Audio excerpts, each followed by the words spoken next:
Baik.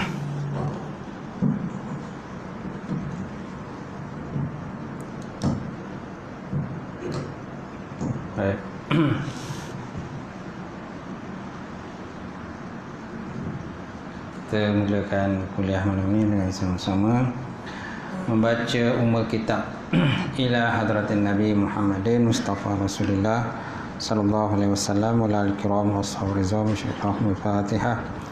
A'udzu billahi minasyaitonir rajim. Bismillahirrahmanirrahim. Alhamdulillahi rabbil alamin.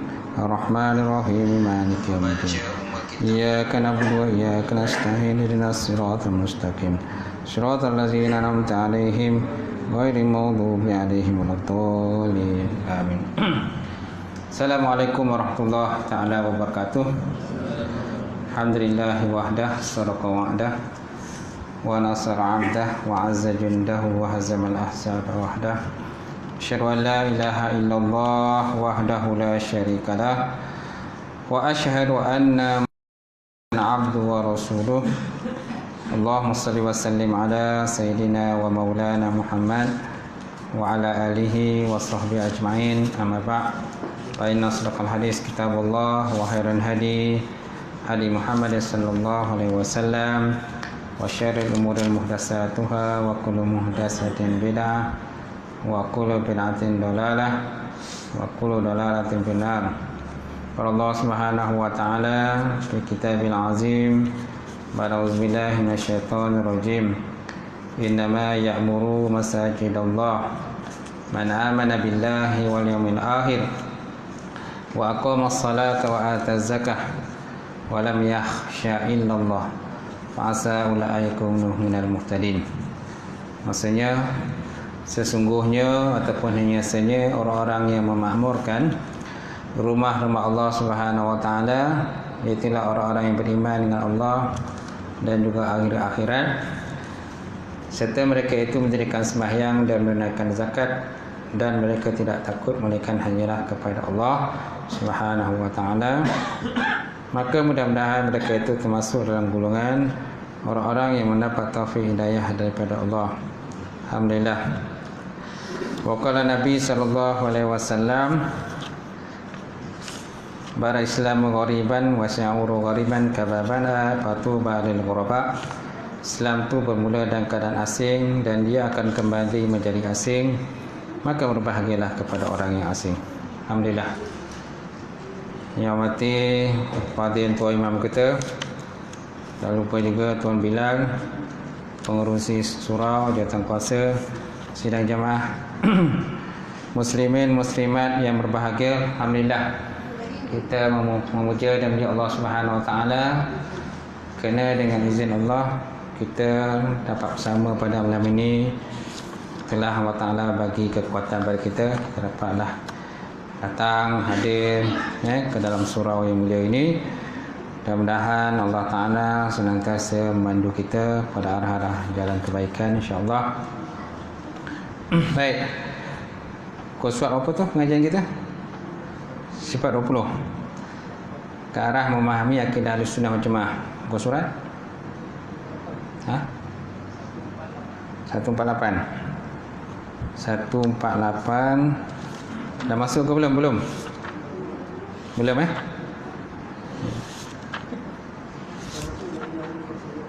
dah masuk keluar balik. Dah masuk keluar balik. Masya-Allah. Baik. Sehingga tak ada muslimat, lupa ada muslimat. Muslimin kata muslimat semua uzur, dia tu. Macam berpakat lah muslimat uzur. Alhamdulillah ada muslimat ramai nampaknya situ. Muslimin pun ada. Pengajian kita ni sebulan sekali kan. Jadi kita set lah masa kita untuk hadir kan. Ini sibuk dengan benda-benda lain kan. Main game lah, benda dah. Dah tua takkan nak main game. Sama-sama lah kita imarahkan Allah Ta'ala ni kan. Macam tu. Kalau tuan-tuan tak imarahkan, siapa lagi nak imarahkan? Kita nak harapkan orang lain imarahkan, memang tak dapat lah. Yang datang ke surau biasanya itulah muka Muka-muka tu lah datang surau. Kalau tak ada muka tu memang tak ada lah. Tak ada orang datang surau dah. Nak harap orang lain datang suruh memang tak dapat. Tahu kan muka-muka tu kan. Siapa yang biasa hadir tu, itulah orang yang biasa hadir. Yang tak biasa hadir tu yang kadang-kadang susah kadang kita nak jangka lah. Kecuali Allah Ta'ala bagi taufik hidayah. Kita sekarang tuan-tuan di akhir zaman, betul tak? Kita dah akhir zaman ni, dan nak kiamat istilah kita kan, dengan macam-macam petanda-petanda ni akhir zaman ni. Tapi kita nampak separuh pada kita ni buat bangang je, buat tak tahu je. Dia dah tahu dah, kadang dia tahu kiamat semakin hampir, tapi rumah Allah tetap tak datang juga. Masjid Allah tetap juga tak datang juga.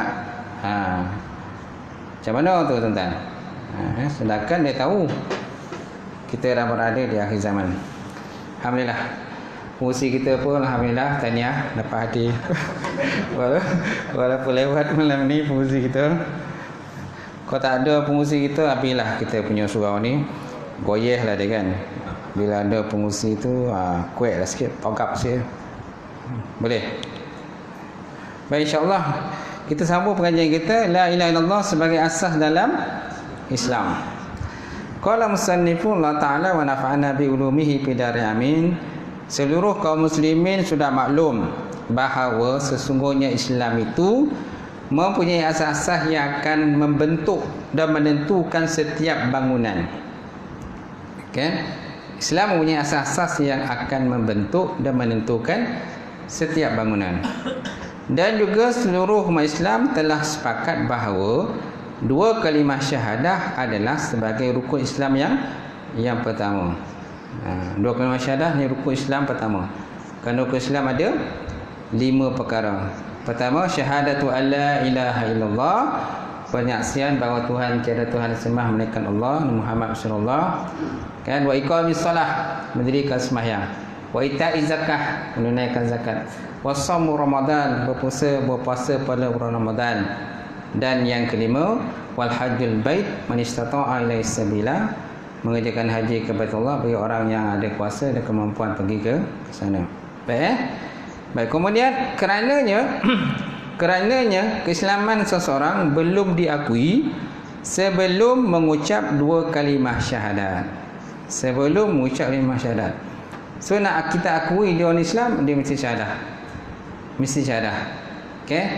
Tapi masuk Islam tu bukanlah sebagai lesen untuk kita nak minta duit, nak minta derma, nak minta sumbangan dan sebagainya. Bila dia dapat duit, kembali kepada bukan Islam semula. Tak boleh lah. Apa tujuan masuk Islam? Kan? Dia tujuan Islam ni nak kahwin ke? Ataupun nak kutip derma? Kerana bila dengan Islam ni tuan-tuan, dia kata mudah dapat sumbangan, mudah dapat duit. Tak payah kerja pun tak apa. Duit tetap ada orang bagi sumbangan. Sebab apa? Dia kata aku ni mu'allaf. Bila ni mu'allaf, jadi senanglah orang bagi sumbangan pada dia, dapat duit. Bila habis mu'allaf, habis dia kata. Convert kepada yang bukan Islam balik, kafir balik. Kita tak nak macam tu. Tak nak macam tu. Itu sebabnya sesiapa nak masuk Islam, kita tanya dulu apa tujuan masuk Islam. Dipaksa ke, tak paksa ke, sukarela ke nak masuk dan sebagainya. Ada niat lain-lain ke? Tak ada. Kalau dia kata tak ada niat lain, hanyalah kerana Allah Subhanahu Wa Taala. Jadi orang tu bolehlah kita syahadahkan. Maknanya kita hukum pada zahir lah. Pada batin, kita tak dapat nak nentu pada batin tu. Kalau dia ada niat lain kan. Cuma kita beritahu dengan dia, innamal a'malu binniyat.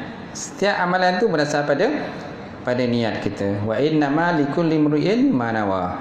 Setiap itu orang itu di atas apa yang dia niat. Pada siapa hijrahnya kerana Allah dan Rasul, maka hijrahnya kembali pada Allah dan Rasul. Barang siapa hijrah kerana dunia ataupun perempuan yang dia berkahwin, sebutlah hadis itu, maka hijrahnya kembali kepada apa yang diniat. Fa hijratu ila ma hajar alaihi. Hijrahnya kembali pada apa yang diniatkan tadilah. Macam tu.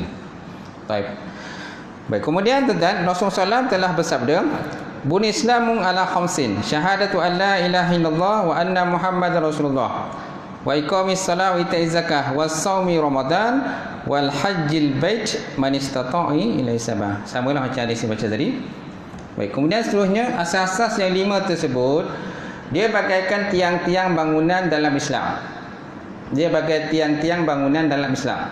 Sebabnya ada seseparuh tempat masjid ataupun surau kadang-kadang dia ada 5 tiang. Dia ada 5 tiang. Dia tanya kenapa 5 tiang ni? Oh, ada sebabnya 5 tiang ni ustaz. 5 tiang ni diperumpakan macam rukun Islam, dia kata. Kalau surau kita ni ada berapa tiang? 2 tiang je. 2 tiang je. Tak tahulah apa benda rukun 2 tiang tu kan. Sebenarnya banyak tiang ini. Mana kat dalam dinding tu ada tiang Ada tiang kan dalam dinding tu. Macam tu. Kalau Masjid Negeri tu tak silap saya 6 tiang Masjid Negeri tu ada 6 tiang yang besar tu ada 6. Kenapa 6? Kerana rukun iman 6. Jadi dia letak dia punya tiang itu ada 6. Tak silap saya lah. Sebab saya setiap hari ngadap ke situ. Sembahyang ke situ. Kalau saya salah kira tu maknanya ingatan saya tu kurang. Macam tu. Baik, kemudian tuan-tuan, tanpa asas Islam, tanpa asas itu Islam tidak akan berdiri dengan kukuh. Bahkan tidak mustahil akan mengalami sesuatu kehancuran. Kalau dia punya tonggak tu tidak kuat.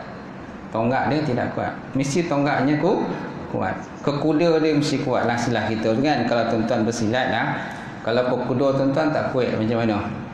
Ditolak orang dah habis terpelanting sana. Macam tu. Baik, kemudian 5 asas tersebut dia dahului dengan 2 kalimah syahadah. Kerana yang lainnya tertumpu pada asas yang pertama itu. Yang lain tu tuan-tuan tertumpu pada kalimah syahadah. Sembahyang ke, puasa ke, zakat ke, haji dan sebagainya, semua tu tertumpu pada syahadah tadi. Syahadah la ilaha illallah Muhammad Rasulullah. Kenapa? Kerana pada Allah Ta'ala tadilah yang menurunkan Quran. Kemudian Nabi pula apa? Nabi yang sebagai dia punya role model kan. Role model dia. Ataupun orang yang kita nak ikut. Itulah Rasulullah sallallahu alaihi wasallam. Nabi yang membawa syariat kepada kita. Baik, kemudian dalam artinya bahawa seluruh ibadah yang dilakukan oleh seorang misalnya dalam melaksanakan asas yang 4 itu sebelum membaca 2 kalimah syahadah. Tak sah kita punya tu. Asas tadi kalau kita tak baca 2 kalimah syahadah. Malahan dalam solat pun adanya syahadah. Tahiyat awal dan juga tahiyat akhir. Asyhadu an la ilaha illallah wa asyhadu anna Muhammad Rasulullah. Dalam azan pun ada syahadah, tahu tak? Asyhadu an la ilaha illallah kan? Asyhadu anna Muhammadar Rasulullah. Tahu tak? Mana dalam azan pun ada syahadah. Macam tu. Nak kahwin pun kadang-kadang imam tanya syahadah. Perhatiin, cuba ucap. Tahu tak? Adoi kadang perhati tak boleh ucap. Ponding bakal pak mentua. Macam mana ni nak terima tak terima menantu ni kan. Kan borang dah isi semua ni. Betul. Macam tu. Sebabnya separuh pengantin ni kan naklah dia siap standby lah. Takut nanti imam kan juru nikahkan banyak soalan dia pula. Saya pun kadang-kadang kalau juru nikahkan orang jarang saya tanya syahadah ni, jarang. Tetapi sekarang kadang-kadang terroti juga nak tanya tu. Terroti juga nak tanya. Tolonglah cuba istighfar, syahadah, selawat. Tadi pun ada satu sepasang pengantin ni nikah ni. Alhamdulillah lopeh dia. Gianglah bekal pang tua. Kau tak lopeh parah je tu. Macam tu. Baik, seterusnya tuan-tuan, itu syahadah, belum tentang Fatihah lagi. Kalau nak kirakan kita nak tanya tu banyak benda nak tanya. Tapi kita tak naklah menyusahkan pengantin tu. Kan banyak persoalan ni kan dia tak boleh nak jawab. Bila tak boleh nak jawab, bila akad kan dia dah mengelabah. Dah kata-kata je. Gitu. Artinya kita dah sesilapkan kena susu mandi pula. pensan gitu. Baik, tuan-tuan. Seterusnya, lebih jelas lagi, ia boleh diberi pengertian bahawa sesungguhnya beriman kepada Allah Subhanahu wa taala dan Rasulnya dengan sempurna harus dibuktikan dengan perbuatan-perbuatan nyata. Kerana dengan perbuatan tersebut akan menguatkan pengakuan dan kesaksian seseorang mengenai keesaan Allah Subhanahu wa taala dan kerasulan baginda Rasulullah sallallahu alaihi wasallam. Kerasulan baginda sallallahu alaihi wasallam. Ia juga memberi pengakuan bahawa sesungguhnya tidak ada agama yang benar selain Islam. Dan tak ada peraturan-peraturan agama yang datang setelah datangnya peraturan yang dibawa oleh Islam. Gitu. Semana peraturan Islam ni peraturan yang paling komplit. Paling bagus, paling adil dan sebagainya, dan paling mudah. Islam ni mudah je, cuma jangan mencari mudah, kerana banyak di kalangan kita ni dikata Islam mudah. Adini yusrun, Islam mudah. Jadi kalau dah mudah, sembahyang pakai niat je lah, ataupun sembahyang tanpa wudu, ataupun sembahyang boleh rasa nak sembahyang, rasa masa tak nak sembahyang, tak nak sembahyang. Kerana Islam mudah dia tu, tak menyusahkan. Je tu. Bukan tu maknanya benda wajib tetap kena buat. Benda wajib tetap kena, walaupun Islam tu mudah, benda wajib tetap kena buat. Benda sunat tu aja, kalau ikut pada kemampuan kita buat. Tak mampu, tak apalah. Tapi apa yang baik itu kita buatlah. Macam tu. Malahan contoh dalam bab wuduk pun, tuan-tuan, kan kita digalakkan melebihkan basuhan. Digalakkan melebihkan basuhan. Satu lagi digalakkan kita buat 3-3 kan. Kan dia kata 3-3 kali. Basuh tu yang wajib dia satu je kalau nak kirakan. Betul tak? Yang wajib tu satu je basuhan je. Habis 3 kali ni sunat. Kenapa kita kena buat 3 kali? Buat sekali je kan boleh, Ustaz? Kerana kita ikut Nabi. Dah Nabi buat macam tu, kita ikutlah. Ittiba' dari Rasulullah sallallahu alaihi wasallam. Ikut Nabi buat macam tu, kita ikutlah. Macam tu. Nabi ni siapa? Kekasih Allah. Kita ni siapa pula? Nak banding dengan Nabi Muhammad sallallahu alaihi wasallam. So kalau baginda Nabi dah buat, kita kena ikutlah. Buat 3-3 kali, apa lagi? Melebihkan basuhan. Lebihkan basuhan. Kalau basuhan wajib tu daripada ujung jari kita ni sampai kepada siku, disunatkan kita melebihkan. Kenapa sunat kita melebihkan? Namanya bahasa Arab ghurrah. Ghurrah ni maknanya basuhan tu kita lebihkan, kerana akhirat besok orang yang beriman ni dia akan bercahaya kan. Bercahaya dia punya hasil daripada bekasan wuduk yang kita buat tadi. Bercahaya-cahaya. Macam tu. Okey? Bercahaya betul lah, bukan cahaya main-main. Kalau di dunia pun kadang tengok handset, buka handset tu tengah malam tu, nampak muka pun bercahaya juga, Ustaz. Cahaya juga, itu lain. Macam tu. Suami bangun tu tengah malam, isteri tengah tidur, tengok handset. Kemudian isteri pun terjaga, dengar bunyi benda jatuh, tengok muka suami bercahaya. Itu cahaya handset, bukan cahaya dia. Orang kata hasil daripada ibadah dia, tak ada, tuan-tuan. InsyaAllah. Faham kan, tuan-tuan? Baik. Kemudian kita sambung lagi. Sesungguhnya tujuan hakiki daripada 2 kalimah syahadah adalah untuk memberi ujian dalam hati seseorang. Sedang dalam melaksanakan solat adalah ujian untuk anggota badan. Sedang dalam melaksanakan solat adalah ujian untuk anggota badan. Sebab dalam pelaksanaan solat berarti menuntut manusia agar boleh mengatur waktu dengan baik. Selalu ingat kepada Allah Subhanahu wa taala, selalu dalam keadaan suci, dan selalu menyibukkan hati dengan ucapan-ucapan yang baik, kalimatut thayyibah. Kerana orang solat ni salah satunya, tuan-tuan, maknanya dia sentiasa jaga waktu. Sentiasa jaga waktu. Itu sebabnya kalau kita berurusan dengan orang yang solat, senang. Orang yang rajin solat dan solat di awal waktu. Kalau kita berurusan dengan orang ni, senang. Kalau kita bosan dengan orang yang selalu solat lambat-lambat tu yang kadang-kadang kita tunggu, mana orang ni? Dia tanya on the way. Kan? Tunggu-tunggu tak sampai juga. Dia tanya hantar message on the way juga, tak sampai-sampai juga. Dah connect 1 jam tuan-tuan, apa lagi kita pun belak lah. Belak. Dia kata on the way tak sampai-sampai. Macam tu. Imam pun dah sampai. Imam pun lewat ni. Tapi imam tak terlibat lah, sebab dia jadi imam kat masjid dulu. Jadi tuan-tuan, maknanya solat nak nentukan pada kita, dia mainkan peranan dalam bab kita menepati masa. Bab menepati masa. Kemudian satu lagi, memang solat waktu memang ada kelebihan dia. Apalagi kalau solat subuh ataupun solat asar. Betul tak? Nabi SAW yang bersabda, kan, 2 jenis solat, kan, yang mana ada di kalangan kita ni suka melewat-lewatkan dia. Siapa yang suka melewat-lewatkan solat ini, maka termasuk dalam kumpulan munafik, kata Rasulullah SAW. Dan inilah solat yang berat yang biasanya orang jangan buat, susah nak dapatkan pada waktu itu, iaitulah solat subuh dan solat asar.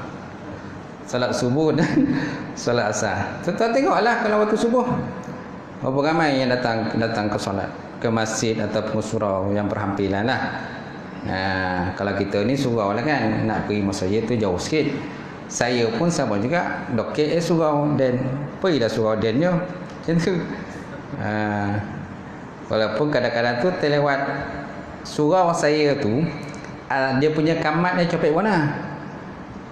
Azan ni lepas tu tak sampai 5 minit kan saja, 3 minit betul dah kamat dah. Gitu. Laju bocor je. Sabar dulu tuan, 10 minit. Gitu. Biarlah 10 minit, tunggulah orang datang dulu, barulah kita sama-sama sembahyang. Tapi alhamdulillah tuan, pengurusan surau saya tu alhamdulillah sekarang ni. Subuh, zuhur, asar tu insya-Allah lah ada lah kan macam tu. Cuma kita tak dapat, kita sibuk kat luar. Gitu. Baik tuan-tuan, insya-Allah. Seterusnya, kemudian orang yang selalu mengingati Allah Subhanahu Wa Taala, berarti dia telah menutup pintu hatinya daripada kemasukan syaitan.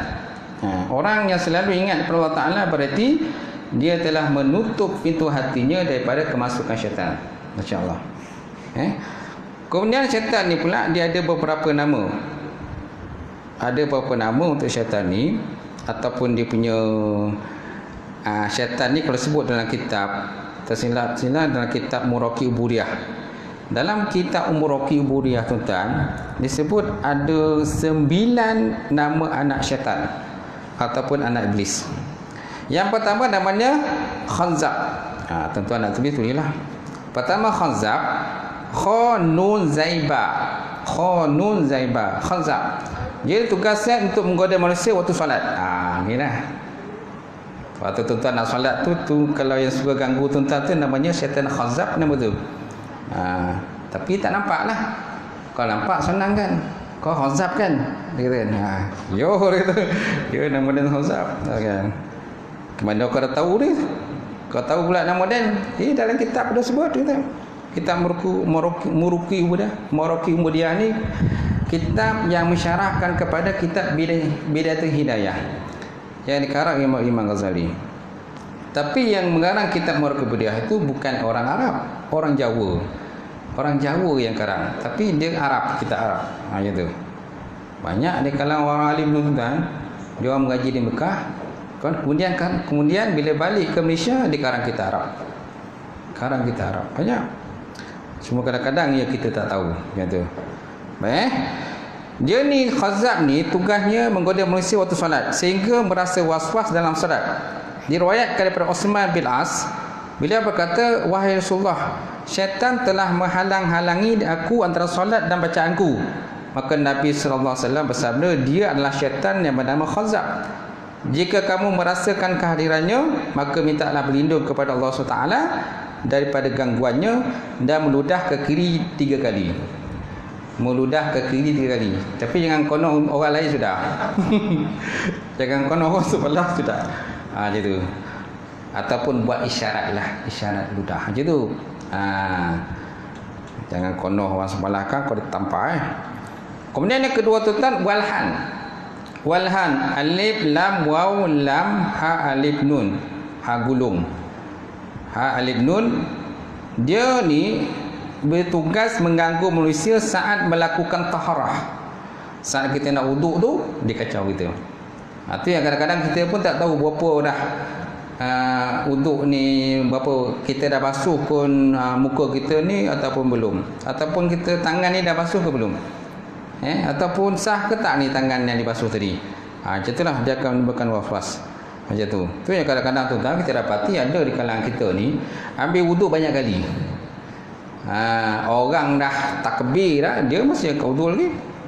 Dia tu sampai tadi tu, kita sampai kemudian kita dah angkat wuduk dah selesai, dia tak selesai lagi. Ini namanya setan walhan.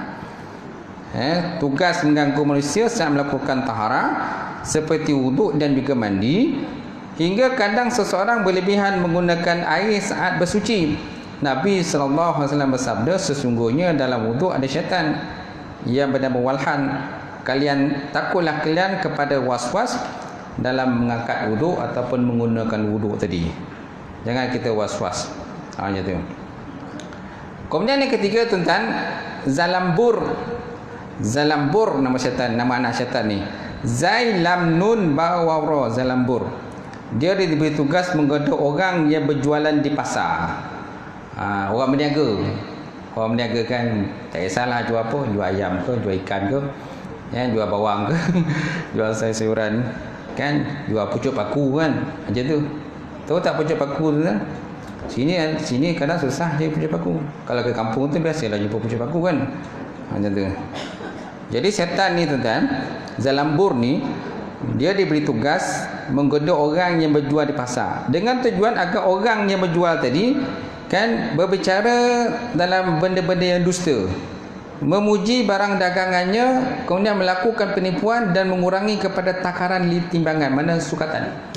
Dia mengurangi pada sukatan dia. Ada kadang-kadang menipu pun dia. Tuan-tuan kadang-kadang tengok dalam FB kan, orang berniaga kan.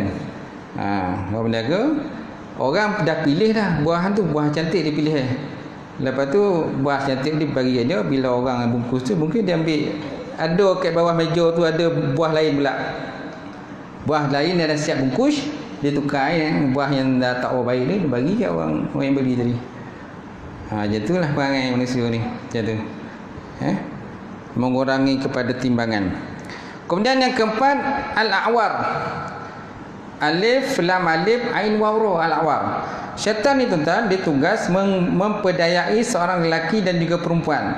Bila ada lelaki dan perempuan duduk berduaan di tempat yang sunyi, maka syaitan al-a'war akan meniup kepada kemaluan lelaki tersebut, sedangkan yang perempuan ditiup pada kemaluan perempuan, sehingga muncullah pada nafsu berahi dia antara kedua tadi, dan akhirnya kemungkinan akan menyebabkan perzinaan antara lelaki dan perempuan. Itu namanya syaitan al-a'war. Kemudian yang kelima, syaitan tabrun. Dia ni tugas untuk menggoda orang yang ditimpa musibah, supaya orang ditimpa musibah tadi dia tak sabar. Kadang kalau kita ni ada ditimpa musibah kan, bila ditimpa musibah tu kadang-kadang kita tak boleh nak sabar.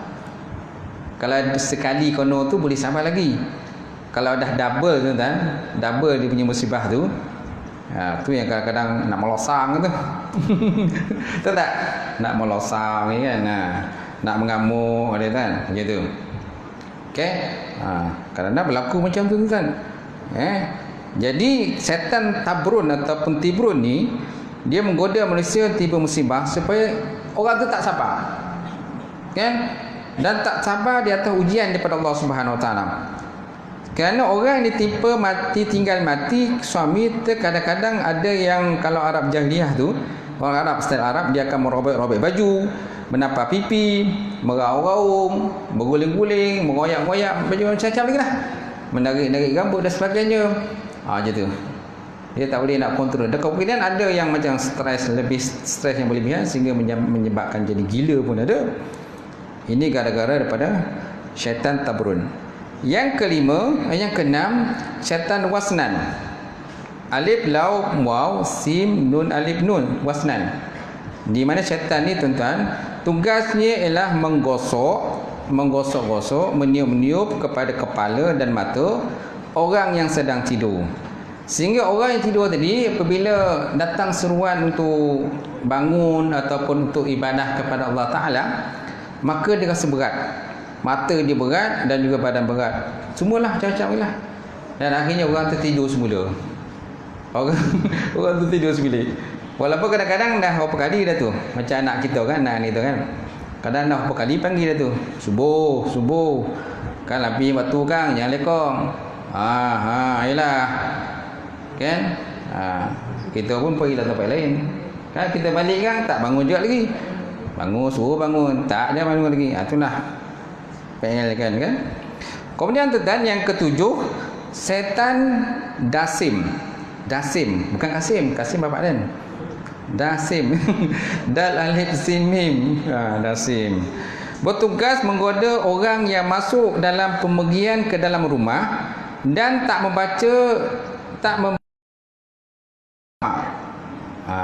bagi salam dan juga tak baca doa. Syaitan dasim ni dia akan menggoda manusia sehingga kan suami isteri tadi akan bergaduh, bertengkar dan akhirnya terjadi keretakan dalam rumah tangga.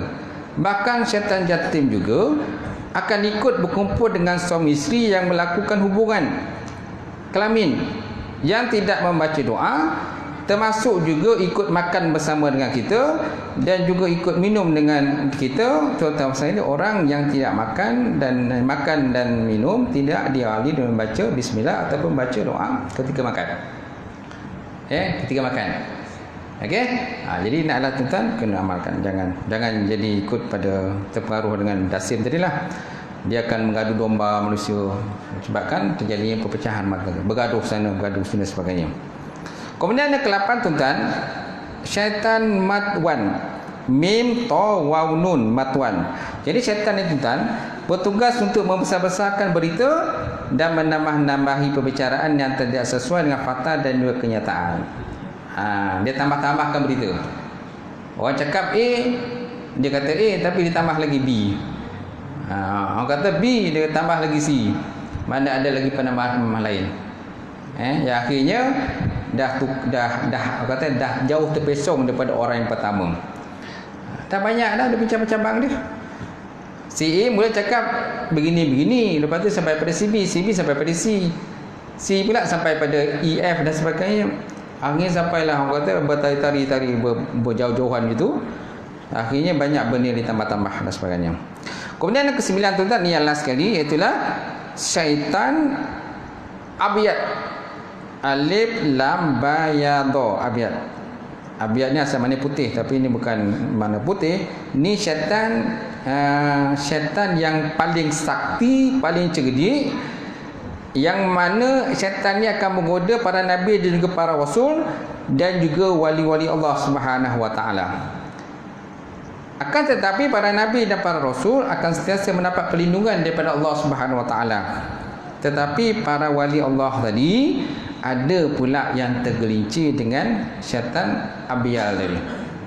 Kalau wali, kerana apa tuan-tuan? Kerana wali Allah ni, walaupun wali Allah ni mendapat sesuatu khususiah kelebihan-kelebihan tu daripada Allah Ta'ala daripada dia, tetapi kita kena ingat wali Allah bukan seorang yang maksum. Itu disebut tu dalam kitab yang dikarang oleh Syekh Ibnu Athaillah As-Sakandari, pengarang kepada kitab Hikam. Disebut situ walaupun para aulia itu, wali Allah Ta'ala tadi, dia mendapat sesuatu khususiah, kelebihan tertentu, boleh berjalan di udara, kan, boleh berjalan atas air, boleh berada pada dua tempat dalam satu masa, doa yang mustajab dan sebagainya. Tetapi kita kena tahu hakikat wali itu dia adalah bukannya maksum. Mereka pun ada buat sesuatu kesilapan dan juga kesalahan, tuan-tuan. Baik, kita sambung lagi. Kemudian adapun dalam melaksanakan zakat adalah ujian untuk manusia yang terlalu cinta dengan harta yang dimilikinya, yang kemudian tuan-tuan akan ditinggalkannya manakala dia mati. Orang yang membayar zakat berarti harus menggunakan harta yang cintainya. Dan di situlah tadi tuan-tuan nilai sesuatu ketaatan kita kepada Allah Subhanahu wa taala. Tak banyak sangat pun, bukan banyak sangat pun kalau zakat yang dikenakan tak banyak. Kalau contohnya 30 ekor kambing. Biasa kalau zakat ni berapa? Satu je. Bukan 10 pun nak kena bayar zakat. Betul tak? Satu je. Kalau kita nak compare dulu tuan-tuan, yang pada zaman Abdul Muttalib. Tuan-tuan ingat tak pada zaman Abdul Muttalib, iaitulah datuk kepada baginda Rasulullah sallallahu alaihi wasallam. Kalau tuan-tuan ingat kisah Abdul Muttalib ni, dia merupakan orang yang ternama di Mekah pada masa tersebut. Di mana Abdul Muttalib ini dia mempunyai 9 orang anak lelaki. Kemudian dia bernazar pada Kaabah, kalau aku mendapat seorang lagi anak lelaki, aku akan korbankan ke Kaabah. Dia akan korbankan. Kan dia kata macam tu, ikut sejarah kisah Rasulullah sallallahu alaihi wasallam, dia punya datuk dia Abdul Muttalib itu. Jadi tuan-tuan, apabila Abdul Muttalib telah bernazar bahawa kalau dia mendapat seorang lagi anak lelaki, dia akan korbankan ke Kaabah, maka akhirnya ditakdirkan Allah Ta'ala dia mendapat seorang lagi anak lelaki bernama Abdullah, iaitulah ayah kepada baginda Rasulullah sallallahu alaihi wasallam. Jadi akhirnya disebabkan dia telah bernazar, maka akhirnya nak tak nak dia kena korbankan salah seorang. Maka dia pergi, kalau adat Arab Jahiliyah ni, dia ada kena buat undian ke Kaabah, menggunakan anak panah. Sama ada dia kena buat ke tak nak kena buat, ataupun dia undi siapa yang akan kena. Dia ada 10 orang anak lelaki, jadi dia kena undi siapa anak yang akan kena untuk dikorbankan tadi. Maka bila undian dibuat, dia dapati yang naik itu nama Abdullah. Dibuat undian kali kedua, nama Abdullah juga naik. Maka dia pun nak menjalankan korban kepada anaknya Abdullah. Tetapi abang-abang pada Abdullah tadi menahan dia. Wahai ayah, dia kata, janganlah dikorbankan adik kita ni, Abdullah ni. Kami semua sayang pada dia. Janganlah. Maka akhirnya Abdul Muttalib pun, orang kata 50-50 lah. 50-50 dia. Walaupun pada permulaan dia 100% dia kena korbankan seorang anak dia. Akhirnya 50-50. Maka dia pun tanya dengan pendapat orang-orang Arab yang lain, pembesar-pembesar Mekah masa itu. Jadi timbullah cadangan daripada mereka supaya berjumpa dengan seorang pawang wanita. Pawang ataupun dukun wanita lah. Pada masa itu adalah dukun-dukun semua kan, Arab Jahiliyah masa itu. Dukun ni biasanya orang yang hebat lah masa itu.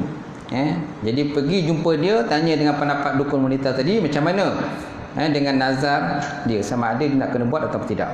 Maka dukun wanita tadi pun memberikan cadangannya. Dia kata, kalau nak menebus Abdullah ini boleh, tetapi hendaklah sekali undi itu kalau nama anak Abdullah naik, maka kena diganti dengan 10 ekor unta. 10 ekor unta kena ganti, kena tebus dengan 10 ekor unta. Maka dibuatlah undian balik, undi balik kan. Bila buat undian, dia ada buat undian anak panah juga, mana satu kan unta, satu kena unta, satu lagi Abdullah, satu unta Abdullah. Maka dibuat undian, akhirnya naik nama Abdullah. Buat lagi undian, mana setiap kali itu kalau nama Abdullah naik, kena diganti dengan 10 ekor unta. 10 ekor unta tuan-tuan. Bayanglah, tuan-tuan ada berapa unta? Tak ada unta kan. Tak ada unta. Tapi orang Arab Jahiliyah masa tu dia orang kaya-kaya, unta banyak. Macam tu. Jadi sekali undi naik nama Abdullah. Jadi kena tebus dengan 10 ekor unta. Undi lagi, naik lagi nama Abdullah. Tak nak Abdullah, dia tak nak disembelih, ganti dengan 10 ekor unta lagi. Undi lagi, sampailah 10 kali. 10 kali mana dah 100 ekor unta. Masya Allah tuan-tuan, 100 ekor unta. Kemudian yang ke-11 barulah naik nama unta, bukan lagi nama Abdullah. Macam tu. Jadi kena diganti dengan 100 ekor unta untuk menebus ayah baginda Rasulullah SAW, iaitu Abdullah bin Abdul Muttalib. Macam tu. Sebelum daripada tu tuan, sebelum daripada tu, kalau seandainya sesuatu nyawa tu kepada masa Arab Jahiliyah, kalau satu nyawa masa sebelum tu lah, kalau satu nyawa tu kita nak tebus hanya dengan 10 ekor unta saja. Tetapi semula daripada peristiwa tadi, maka satu nyawa itu kalau nak ditebus mestilah dengan 100 ekor unta. Mulai pada saat itu sampailah dalam masa Islam pun macam tu juga. Kalau tuan-tuan baca dalam bab diyat ataupun bab kisos, bunuh dibalas dengan bunuh, kerana pembunuh ada 3. Pertama, bunuh dengan sengaja. Yang kedua, bunuh dengan tidak sengaja. Yang keempat, bunuh dengan secara tersalah ataupun silap. Jadi kalau bunuh dengan sengaja, si A contohnya bunuh si B, maka ahli keluarga si B boleh menuntut daripada si A. Jadi si A kena bayar pada ahli keluarganya dengan 100 ekor unta. 100 ekor. 100 ekor unta lah. Kalau ikutkan bayarannya 100 ekor unta lah. Macam tu. Kena ganti dengan macam tu. Macam tu. Dia ada diat yang berat dan ada diat yang ringan. Diat mughalazah dan ada diat mukhafafah. Kita boleh tengok dalam bab jinayah. Jadi maknanya apa yang berlaku pada masa Arab Jahiliyah tersebut, masa itu Nabi tak lahir lagi. Tapi benda tu berlanjutan sampailah pada zaman Islam pun macam tu juga. Mana kalau dalam kes pembunuhan dalam konteks Islam mesti diganti dengan 100 ekor unta. Macam itulah. Maknanya kalau satu ekor unta contohnya berapa ribu harga dia? 1 ekor unta berapa ribu? 6,000, 7,000. Haraplah dengan 1 ekor unta untuk menebus satu nyawa. Macam tu. Baik.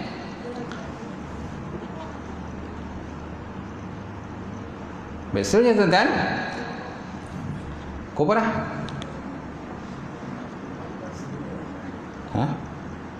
Isyak Asrum? Belum? Lepas mana? Dah masuk dah belum? Okey, sama sikit lagi Besoknya Allah Ta'ala firman Al-Quran, wa tuhibbul mala hubban jamma. Serta kamu pula sayangkan harta secara tamak khaloba. Wa tuhibbul mala hubban jamma. Dan surah lain Allah Ta'ala firman Al-Quran, lan tanalul birra hatta tunfiqu mimma tuhibbun wa ma tunfiqu min syai'in fa innallaha bihi alim. Kamu tidak sesekali akan dapat mencapai hakikat kebajikan ataupun kebaktian yang sempurna sebelum kamu dermakan sebahagian daripada apa yang kamu sayangi. Dan sesuatu apa jua yang kamu dermakan, maka sesungguhnya Allah Subhanahu Wa Taala Maha mengetahui apa yang kamu kerjakan. Apa yang kamu kerjakan.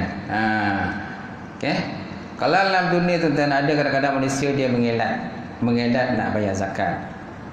Besok akhirat besok, sesiapa yang ingin bayar zakat, zakat tu akan harta tu dia akan datang ke dia balik.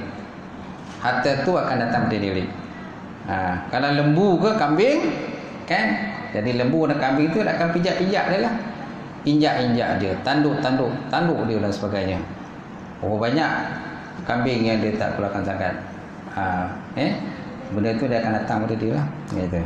Sebabnya dalam dunia ni janganlah kita mengelak. Macam tu. Baik, kemudian tuan-tuan, apabila seorang hamba mengaku bahawa imannya itu kuat dan sempurna, maka kecintaannya kepada Allah Subhanahu Wa Taala dan taatnya atas perintah Allah Subhanahu Wa Taala harus lebih besar daripada kecintaan hatinya terhadap harta-harta benda yang dimiliki akan dia. Kerana sesungguhnya terciptanya kemakmuran masing-masing Allah Subhanahu Wa Taala bermula dalam hati yang penuh cinta kepada Allah Azza wa Jalla. Jadi kalau tuan-tuan ada duit yang banyak, buatlah masjid, buat surau macam Sabah kita kan. Itu yang masjid Bandar Sri Senayan tu kan, memang tak tahu berapa ribu harga dia. Juta harga dia tuan-tuan. Agak tuan-tuan ada berapa agak tuan-tuan? Berapa juta tuan-tuan ada? Yang ada rupiah je lah, juta rupiah. Macam tu. Nak cari orang macam tu memang susah nak cari kan macam tu. Sekarang ni 2 dah masjid dia buat. Nak kata ada 1 lagi masjid kat Langkawi. Nak katalah semana 3 masjid telah dibina. Kemudian diwakafkan kepada umat Islam macam tu. InsyaAllah. Masjid ni sekarang ni Senayan ni sekarang tengah top. Orang luar pun datang ni. Saya itu pun dapat mesej daripada orang Rompin nak buat lawatan. Orang buat lawatan kata. Ni dia tanya, ini pegawai ke Pejabat Agama Seremban ke? Ya. Kami ni daripada Rompin kata. Kami datang nak lawat Masjid Bandar Sri Senayan. Dengan siapa saya boleh berhubung dia? Kan? Dengan siapa saya boleh? So maknanya masjid ni memang tengah top sekarang ni. Macam tu. Memang dia punya binaan dia pun memang baguslah macam tu. Macam tu. Okey. Tapi kalau tuan-tuan ada duit, infakkanlah. Pada Allah Taala. Maksudnya tuan-tuan, dalam firman Allah Taala menyatakan lagi, innama ya'muru masajidallah man amana billahi yaumil akhir wa aqamas salah wa ataz zakah wa lam yakhsha illallah fa'asa ulai yakunu minal muhtadin. Hanyanya yang layak memakmurkan, menghidupkan masjid-masjid Allah Ta'ala ialah orang-orang yang beriman kepada Allah dan juga akhirat. Nampak? Masjid-masjid Allah. Ada orang masalah mentafsirkan makna masjid ni. Dia kata rumah ibadah. Apa saja rumah ibadah boleh. Macam tu. Ni yang menyalah tafsir. Tiap orang kadang bising. Orang bising. Okay? Malah agama lain ni kita raikan juga. Agama lain ni raikan juga. Tapi agama yang persekutuan punya mesti Islam. Nampak? Islam mesti berada di depan. Islam mesti berada di depan. Jangan kita tafsirkan dengan maknanya memakmurkan masjid-masjid Allah ini maksudnya rumah-rumah ibadah. Kalau rumah ibadah, kuil pun rumah ibadah juga, tokoh pun rumah ibadah juga. Betul tak? Jadi jangan kita salahkan tafsir. Hanya tujuan untuk rahmatan lil alamin saja. Rahmatan kerana rahmat kepada sekalian alam. Jadi kecoh juga ni benda ni, isu ni. Jadi jadi maksud dengan masjid ni, masjid kita lah untuk rumah ibadah orang Islam. Masjid-masjid Allah. Surau-surau itu masuk juga tempat ibadah kan? Macam tu. Bahawasanya yang layak memakmurkan, menghidupkan masjid-masjid Allah ialah orang-orang yang beriman kepada Allah dan akhirat, serta mendirikan sembahyang, menunaikan zakat dan tidak takut melainkan hanyalah kepada Allah Subhanahu Wa Taala. Dengan adanya sifat-sifat yang disebut tuan-tuan, maka adalah diharapkan mereka menjadi golongan yang mendapat hidayah petunjuk daripada Allah Subhanahu Wa Taala, tuan-tuan. Kita kembali pada tadi yang apa tadi? Arab jahiliyah ni tuan-tuan, sebelum daripada kedatangan baginda Rasulullah sallallahu alaihi wasallam, orang-orang Arab dulu tuan-tuan, mereka mengamalkan syariat Nabi Allah Musa, Nabi Allah Ismail dan juga Nabi Allah Ibrahim alaihissalam. Mereka mengamalkan syariat itu. Kan? Tetapi kenapa terjadinya penyembahan kepada berhala? Macam tu. Bila terjadinya penyembahan pada berhala itu, siapa yang mengasaskan kepada permulaan kepada penyembahan berhala? Ini persoalan kita. Disebut dalam kitab Rahimul Maktum yang dikarang oleh Mubarakfuri. Mubarakfuri ini salah satu daripada kitab sirah yang top lah. Dalam kitab itu dia kata, orang kata, orang yang pertama sekali yang membawa kepada penyembahan kepada berhala di tanah Hijaz, tanah Arab masa itu ialah namanya Amru bin Lu'ay. Amru bin Lu'ay nama dia. Amru bin Lu'ay ni sebenarnya dia ni seorang yang kira macam ulama masa tu yang mengamalkan pada syariat Nabi Allah Ismail dan juga Nabi Allah Ibrahim masa tu. Tetapi satu hari tuan-tuan, kan, Amru bin Lu'ay ni dia pergi ke Syam. Sampai di Syam dia dapati di Syam itu, kan, dia dapati banyak orang-orang menyembah patung berhala. Maka dia terpengaruh. Ini dia kata kemungkinan ini agama yang benar, dia kata. Kenapa? Kerana Syam pun termasuk dalam kawasan tempat kelahiran para nabi dan juga para rasul. Jadi pun dia kata kemungkinan ini agama yang benar, maka dia bawa satu patung balik ke Mekah. Dia bawa satu patung balik ke Mekah, namanya Hubal. Jadi patung itulah yang dia bawa balik ke Mekah, dan dia sembah patung itu. Mulai daripada hari itu dia dah sembah patung itu. Hari ini sembah patung itu. Bila dia dah sembah patung tadi, kemudian dia berdakwah. Dia orang terpengaruh, disebabkan oleh Amr bin ini orang terpengaruh, orang ahli ibadat. Jadi akhirnya dia mengajak orang-orang lain saudara lain untuk menyembah patung. Jadi akhirnya mereka pun menyembah patung. Maka selepas itu maka timbullah patung-patung yang lain seperti Al-Manat. Pernah dengar kan patung Al-Manat? Kemudian ada lagi patung yang lain, Al-Lata dan Al-Uzza. Ada lagi. Ni patung yang top yang di Mekah. Dan benda tu pun ada sampai kepada kelahiran baginda Rasulullah sallallahu alaihi wasallam. Dan lepas tu banyak lagi patung yang terdapat di dalam kawasan Masjidil Haram. Sehingga kan ketika Nabi sallallahu alaihi wasallam, ketika Nabi menawan kota Mekah semula selepas daripada peristiwa hijrah, dalam Fathul Mekah, pembukaan kota Mekah, Nabi telah memusnahkan 360 patung. 360 patung yang terdapat di dalam kawasan Kaabah masa tu. Macam tu. Walaupun begitu tuan, walaupun orang kata Amr bin Lu'ay ni bersama dengan kawan suku-suku dia tu menyembah patung, tetapi di kalangan Arab Jahiliyah tu mereka masih lagi mengamalkan akan agama yang dibawa oleh Nabi Allah Ismail dan Nabi Ibrahim. Itu sebab tu tuan, walaupun mereka menyembah patung, tetapi dalam masa yang sama mereka juga ada melakukan tawaf di Kaabah. Mereka juga ada mengerjakan haji dan umrah kerana ikut pada syariat Nabi Ismail dan juga Nabi Ibrahim. Tetapi dalam masa sama sembah patung tetap ada. Macam tu. Patung tetap sembah, yang tawaf pun buat juga. Tawaf pun buat juga, lepas tu umrah haji pun buat, semua buat. Mana dua dalam satu tu berjalan serentak. Macam tu. Itu sebabnya pada Nabi nak menawan semula Mekah, Nabi memusnahkan 360 patung. Macam tu. Kemudian ketika Arab Jahiliyah mereka bertawaf, tetapi ada yang berpakaian, ada yang tidak berpakaian ketika bertawaf. Tanya bulat macam tu bertawaf. Selanya bulat, tawaf selanya bulat. Kan itulah keadaan yang berlaku pada hal dalam. Jadi ketika Nabi dilantik sebagai Nabi dan Rasul, Nabi buang benda-benda tu. Benda-benda yang kata budaya-budaya yang tak elok ni, khurafat semua, ni semua buang. Jadi tinggalkan yang agama yang syariat daripada Ibrahim dan juga Ismail saja. Mana yang baik tu masih tinggalkan lagi. Dan seluruhnya diamalkan sampailah kepada Islam. Sampai sekarang pun haji dan umrah masih dilakukan. Tetapi dah tak ada lagi lah. Benda-benda yang apa benda tu semua dibuang oleh baginda Rasulullah sallallahu alaihi wasallam. Itulah kisahnya. Boleh faham kan? Kadang kita pun tak nampak benda tu. Tapi bila tengok balik, macam ni cerita macam mana? Itu. Baik tu. Kemudian tuan, adapun dalam melaksanakan puasa adalah sebagai ujian dalam hadapi lapar dan haus serta mengekang hawa nafsu.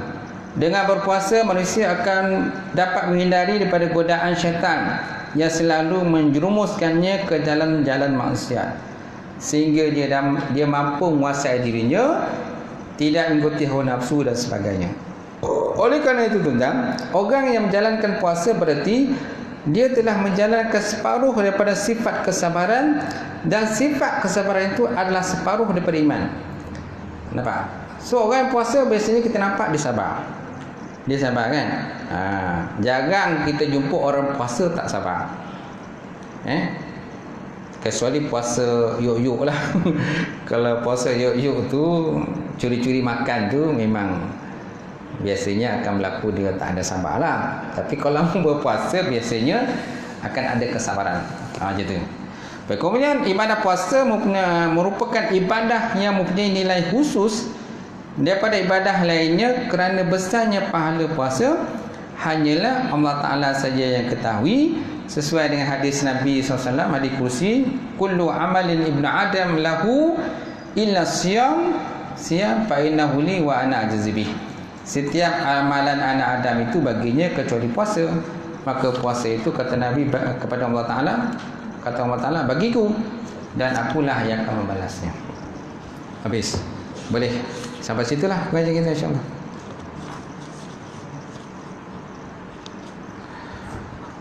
Akan datang kita sama lagi. Adapun dalam ibadah haji pula. Wallahu a'lam bishawab.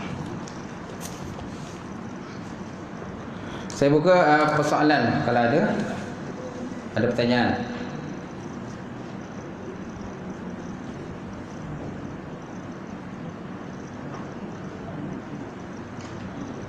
Tak ada.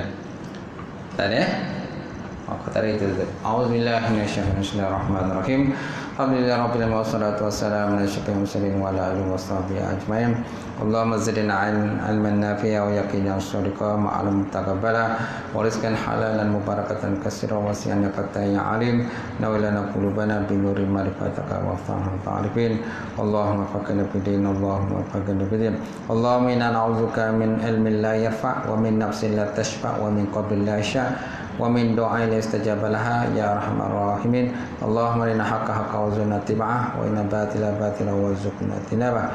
Rabbana zalamna anfusana wa illam taghfir lana tarhamna lanakunanna minal khasirin. Rabbana atina fid dunya hasanah wa fil akhirati hasanah wa qina azabannar. Subhana rabbika rabbil izzati amma yasifun wassalamu alal mursalin walhamdulillahi rabbil alamin. Taqabbalallah.